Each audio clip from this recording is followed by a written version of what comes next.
ഇടുക്കിയിലെ UDF സ്ഥാനാർത്ഥി Dean കുര്യാക്കോസിനെതിരെ അസഭ്യ പരാമർശവുമായി MM മണി.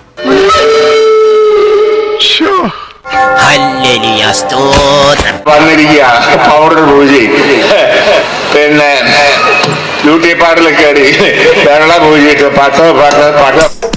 തലയ്ക്ക് വല്ല ഓളമുണ്ടോ? പടം കൊടുത്ത് ജനങ്ങളോടൊപ്പം നിൽക്കാതെ, ജനങ്ങൾക്ക് വേണ്ടി ശബ്ദിക്കാതെ, വർത്താനം പറയാതെ ഇത്തിരി നാളെ ആയുള്ളൂ മനസമാധാനത്തോടെ ഉറങ്ങാൻ തുടങ്ങിയിട്ട്. ഇത്രയും ശിക്ഷിക്കാൻ ഞാൻ എന്ത് തെറ്റാണ് അതിനോട് ചെയ്തത്? സംഭവം യുഗേ യുഗേ വരാനുള്ളതൊന്നും വഴി തങ്ങില്ല. കൂടെ വരും. എന്തിനാണ് ആളുകളെ കൊണ്ട് ഇങ്ങനെ പറയിപ്പിക്കണേ? തൂക്കുപാലത്ത് അനീഷ് രാജൻ രക്തസാക്ഷി അനുസ്മരണ ചടങ്ങിലാണ് MM മണിയുടെ ഈ വിവാദ പരാമർശം. അയാൾ അവിടെ ഇവിടെ നിനക്ക് നടന്നോട്ടെ, ബുദ്ധിക്ക് ഒരു 5 പൈസ കുറവുള്ള ആളാ. അയാൾ എന്താ എപ്പോഴാ ചെയ്തെന്ന് പറയാൻ പറ്റില്ല. ഞാൻ ഇപ്പൊ കൊല്ലത്താന്നും പറഞ്ഞു നന്നായി കൊല്ലത്തേക്കുള്ളൂ, നന്നാ പോകുമ്പോ നിങ്ങളിപ്പോ ഈ കാണിക്കുന്നത് മുഴുവൻ ശുദ്ധ പോക്കർത്തരാട്ടോ. നീ എന്തിനാണ് റോട്ടിൽ കൂടെ പോണേ എണീക്കെ പിടിക്കണത്? നാട്ടുകാരെ കൊണ്ട് പറയിപ്പിക്കാൻ വേണ്ടി. വിധി അല്ലാതെ എന്ത് പറയാനാ? ഇനിയിപ്പൊ അങ്ങനെ പറഞ്ഞ് സമാധാനിക്കാനല്ലേ കഴിയുള്ളൂ. അതുകൊണ്ടാണല്ലോ കെട്ടിവെച്ച കാശ് കൊടുക്കാൻ പാടില്ല, നീതിബോധമുള്ളവരാണ്.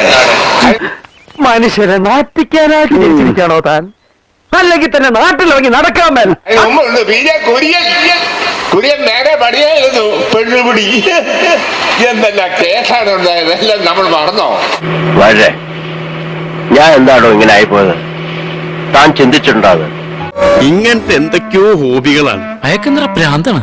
അയ്യോ പൊന്നു മോനെ, പ്രാന്ത് എന്ന് പറഞ്ഞ ഈ സൂക്കേടിനെ കുറച്ച് കാണരുത്. BJP നേതാക്കളുമായുള്ള CPIM നേതാക്കളുടെ ബിസിനസ് ബന്ധം ചർച്ചയാകാതിരിക്കാൻ MM മണിയെ കൊണ്ട് മുഖ്യമന്ത്രി ഓരോന്ന് പറയിപ്പിക്കുന്നതാണെന്ന് പ്രതിപക്ഷ നേതാവ് VD സതീശൻ. മുതലെടുക്കണേണ സജി, കൊതിയുണ്ടാടാ. പണ്ട് മാന്യന്മാരായി ജീവിക്കുന്ന ആളുകളുടെ വീടിന്റെ മുമ്പിലേക്ക് ചില പ്രമാണിമാര് കള്ളുകൊടുത്ത ആളുകളായിരിക്കും, ചട്ടമ്പികളെ. അവരവരുടെ വീടിന് മുമ്പിൽ ചെന്ന് ചീത്ത വിളിക്കും. അതുപോലെ ഇദ്ദേഹത്തെ ഇറക്കി വിട്ടിരിക്കുകയാണ് വിഷയം മാറ്റുന്നതിന് വേണ്ടിയിട്ട്. ഇവൻ നിനക്കൊരു പരാജയമാണ് എന്നും, ഐ മീൻ ലോക പരാജയം. അപ്പോ ഞാനങ്ങോട്ട് ബൈ ബൈ.